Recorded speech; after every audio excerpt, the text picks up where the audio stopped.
بہت ہو گیا، میں کہتا ہوں بہت ہو گیا۔ پاکستان 60 ٹریلین روپیز کا قرض دار ہے۔ 60 ٹریلین، یہ بہت بڑی رقم ہوتی ہے۔ مسئلہ یہ ہے کہ ہمارے حکومتیں ویشیس سائیکل میں پھنسی ہوئی ہیں، قرضہ لیتی ہیں تاکہ قرضہ واپس کر سکیں، اسی طرح اور قرضہ اوپر چڑھتا جا رہا ہے۔ یہ قرضہ آپ کے اوپر میرے اوپر چڑھ رہا ہے، ہم کو یہ ادا کرنا ہے۔ یہ ایک ویشیس سائیکل کا ہم ایک بھنور میں مبتلا ہو گئے ہیں۔ اس میں یہ ہم نہیں کہہ سکتے کہ یہ ہمیں پتہ نہیں ہے، یہ ہمیں پتہ ہے، ہمیں بتایا نہیں جا رہا کہ ہمارے ساتھ ہو کیا رہا ہے۔ حکومتیں بس قرضوں کے ساتھ حکومتیں چلا رہی ہیں۔ حکومت تقریباً 10% خرچہ اس پہ لگا رہے ہیں حکومت کو چلانے کے لیے۔ 10% GDP کا بہت بڑی رقم ہوتی ہے۔ اس کا حل یہ ہے کہ حکومت کو چھوٹا کیا جائے، اس سے یہ ہوگا کہ خرچہ بھی آپ کا کم ہوگا، اور دوسرا یہ ہے کہ اس میں گورننس بہتر ہوگی، اور جو واقعی میں جو حقدار ہیں غریب عوام، اس کے لیے بہتری پیدا ہوگی۔ یہ ایک طریقہ ہے ڈیٹ کو کم کرنے کا۔ اس کے بعد آپ کو چاہیے کہ یہ جو ہمارے وائٹ ایلیفنٹس ہیں ان کو ختم کیا جائے۔ PIA ہے، اسٹیل ملز ہیں، ان کو ہم پروفیٹیبل بنا کے فوری طور پہ ان کو سیل کریں، تاکہ ہم اس کو یہ جو خرچہ ہم بلینز آف روپیز ہر سال ان کو چلانے میں لگا رہے ہیں وہ ختم ہو۔ اسی طرح سرکولر ڈیٹ کو ختم کیا جائے، تاکہ یہ جو اتنا جو ہمارے اوپر ہر سال اربوں روپے چڑھتا جا رہا ہے، یہ بھی خرچہ کم کیا جائے۔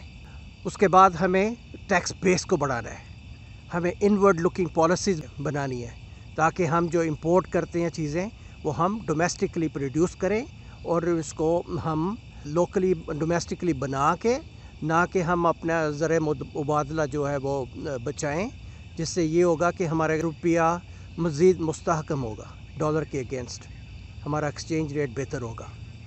اسی طرح آپ کا ان ٹرمز آف ڈالر ہے ڈیٹ، وہ بھی کم ہوگا۔ اس لیے ضروری ہے کہ ہم ڈومیسٹک لکنگ پالیسیز کریں، اس سے یہ ہوگا کہ آپ کا اب امپورٹ کرنے کے بجائے ایکسپورٹ کریں۔ ایکسپورٹ سے ہمارا انشاءاللہ جو ڈالر ہے ہم مزید اندر لے کے آئیں گے، نہ جائے کہ ہم خریدیں اور باہر بھیجیں۔ اس طرح ٹیکس بیس بڑھے گی، آپ کی جو ڈومیسٹک انڈسٹری ہے وہ بڑھے گی۔ اس سے کیا ہوگا کہ آپ کی جو نوکریاں ہیں وہ بڑھیں گی۔ دو طریقے سے ٹیکس بیس بہتر ہوگی، آپ کی امپلائیز کی امپلائمنٹ بڑھے گی اور اس سے ٹیکس بیس بڑھے گی، اور دوسرا آپ کا انڈسٹری کے ذریعے بزنسز جو ہیں وہ بھی آپ کا ٹیکس بیس بڑھائیں گی۔ اس طرح جب لوگ یہ جو انسٹیٹیوشنز ہیں دیکھتے ہیں کہ بھی یہ جو واقعی حکومتیں ہیں، جو پاکستان میں حکومت ہے، یہ بہت سیریس سٹیپس لے رہی ہے اپنے اکانومی کو بہتر کرنے کے لیے، اس سے وہ آپ کے نیگوشیٹ بھی کر سکتی ہیں، جیسے کہ IMF ہوا، ADB ہوا، اسلامک بینک ہوا۔ ان سے آپ بیٹھ کے آپ سیریسلی بات کر سکتے ہو کہ بھئی دیکھو ہم نے بہت سیریسلی میٹرز جو ہے نا اپنے ہاتھ میں لیے ہیں، ان کو سٹیپس لے رہے ہیں، لہٰذا ہمارے ساتھ نیگوشیٹ کرو، اور اگر ہو نہیں سکتا کہ آپ ہمارا ڈیٹ معاف کرو، کم از کم یہ ہے کہ ہمارا ڈیٹ اس کو کم کر دو، ہمارا انٹرسٹ ریٹ جو ہے وہ ختم کرو، ایلیمینیٹ کرو۔ اس سے یہ ہوگا کہ آپ کا یہ ڈیٹ جو ہے وہ شیطان کی آنت کی طرح بڑھنے کی بجائے کم ہوگا۔ یہ اسٹیپس جو ہے نا سائملٹینیسلی آپ لے سکتے ہو، ضروری نہیں کہ آپ ایک چیز ہو جائے تو پھر آپ دوسری چیز پہ آپ کام کرو، یہ آپ سائملٹینیسلی یہ سب چیزیں آپ کر سکتے ہو۔ میری کتاب بہت ہو گیا اور انف از انف، اس کو پڑھیے، آپ میں اس میں سے آپ کو سٹیپس جو ہم نے وضع کیے ہیں اس میں آپ انشاءاللہ اس کو اچھی طرح پڑھیں گے تو آپ کو معلوم ہوگا کہ پاکستان تحریک نظام کس طریقے سے ان سٹیپس کو انشاءاللہ آگے لے کے چلے گی۔